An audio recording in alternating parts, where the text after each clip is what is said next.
আউলিয়া আল্লাহর দরবারে যায় অমানুষ মানুষ হওয়ার জন্য, পাপী পাপ মোচন করে আল্লাহওয়ালা হওয়ার জন্য। কথা বুঝতে পেরেছেন?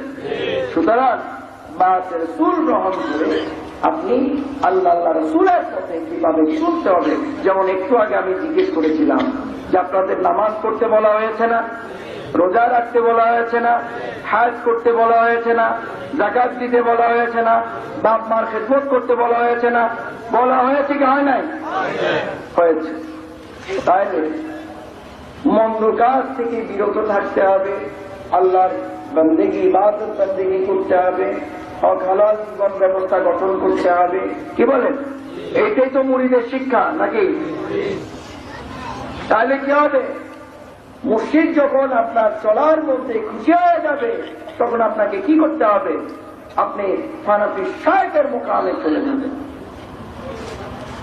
কি বলেন? ফানাফি শায়েখ, ফানাফি রাসূল, ফানাফিল্লাহ। কি বলেন, তাই না? আপনার মুর্শিদ যদি কামেল হয়, আপনার চলনে বলনে আখলাকের মধ্যে যখন কুরআন সুন্নাহর আলো দেখতে পাবে, আপনার মুর্শিদ তখন আপনার উপর খুশি হয়ে